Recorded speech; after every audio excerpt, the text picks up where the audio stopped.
നമസ്കാരം. Raft of ഫുട്ബോളിലേക്ക് അവർക്കും സ്വാഗതം. ബ്രസീലിയൻ ഫുട്ബോൾ ടീമിൻ്റെ ക്യാമ്പിൽ നിന്ന് ആശങ്കയുള്ള വാർത്തയാണ് ഇന്ന് പുറത്തു വന്നത്. പക്കേറ്റയുടെ കാര്യം വലിയ നിരാശയാണ്. അദ്ദേഹം ഒരു പക്ഷേ ഇനി വേൾഡ് കപ്പിൽ കളിച്ചേക്കില്ല. അതല്ല, ബ്രസീൽ ഫൈനലിൽ എത്തുകയാണെങ്കിൽ അപ്പോൾ ഒരു പക്ഷേ അദ്ദേഹം ഫിറ്റായിരിക്കും എന്നുള്ള വിവരമാണ് ലഭിക്കുന്നത്. ഒരു മാസക്കാലമെങ്കിലും പുറത്തിരിക്കേണ്ട സ്ഥിതിയിലാണ് പരിക്കുള്ളത് എന്നും പറയപ്പെടുന്നു. ഏതായാലും അദ്ദേഹത്തിൻ്റെ കാര്യത്തിൽ ആശങ്ക. എന്നാൽ മറുഭാഗത്ത് റാഫീഞ്ഞ പരിക്കിൽ നിന്ന് മുക്തനായി വരുന്നു. അദ്ദേഹം ആദ്യ ട്രെയിനിങ് സെഷൻ നടത്തിയിരിക്കുന്നു എന്ന വിവരങ്ങൾ കൂടി ഇപ്പോൾ ബ്രസീലിയൻ മാധ്യമങ്ങൾ പുറത്തുവിടുന്നു. ഏറ്റവും ലേറ്റസ്റ്റ് റിപ്പോർട്ടാണ്. റാഫീഞ്ഞയുടെ ഇഞ്ചുറിയിൽ നിന്നുള്ള റിക്കവറി മികച്ച രൂപത്തിൽ പ്രോഗ്രസ് ചെയ്തുകൊണ്ടിരിക്കുന്നു. അദ്ദേഹത്തിൻ്റെ first training session after injury അദ്ദേഹം നടത്തിയിരിക്കുന്നു. അതേസമയം റൗണ്ട് ഓഫ് 16 മത്സരത്തിൽ നോർവേക്കെതിരെ അദ്ദേഹത്തെ കളിപ്പിക്കുമോ എന്നുള്ളതാണ് ഏറ്റവും പ്രധാനപ്പെട്ട ചോദ്യം. അതിനെക്കുറിച്ചുള്ള വിവരം എന്ന് പറഞ്ഞാൽ താരത്തെ ഡേ ബൈ ഡേ ഇവാലുവേറ്റ് ചെയ്തുകൊണ്ടിരിക്കുകയാണ്. അദ്ദേഹം ഫുള്ളി ഓക്കെ ആണെങ്കിൽ മാത്രമാണ് നോർവേക്കെതിരെ കളിപ്പിക്കുകയുള്ളൂ. അല്ലാത്ത പക്ഷം ഒരു റിസ്ക് എടുക്കേണ്ട എന്നുള്ളതാണ് CBF തീരുമാനിച്ചിരിക്കുന്നത്.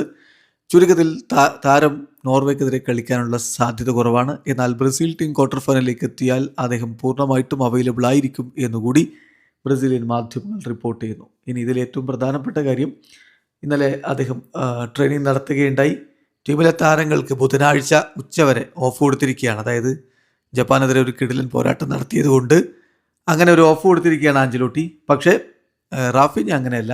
റാഫീഞ്ഞ ട്രെയിനിങ് സെൻറ്ററിലെത്തുകയും ടീമിൻ്റെ മെഡിക്കൽ ഡിപ്പാർട്ട്മെൻറ്റിനോടൊപ്പം വർക്കുകൾ നടത്തുകയും പിന്നെ ട്രെയിനിങ് സെൻറ്ററിൽ മറ്റ് എക്സസൈസുകളും കാര്യങ്ങളും ഒക്കെ അദ്ദേഹം നടത്തുകയും ചെയ്തിട്ടുണ്ട് എന്നാണ് ലഭ്യമാവുന്ന വിവരം. എന്തായാലും ഇപ്പം ജൂൺ 19 ശേഷം കളിച്ചിട്ടില്ല റാഫീഞ്ഞ എന്നതാണ് ശ്രദ്ധിക്കേണ്ട കാര്യം. അങ്ങനെയുള്ളൊരു താരത്തെ വീണ്ടും വളരെ പെട്ടെന്ന് കളിക്കളത്തിലേക്ക് വിട്ട് പരിക്ക് ആവർത്തിക്കാൻ എന്തായാലും CBF തയ്യാറല്ല.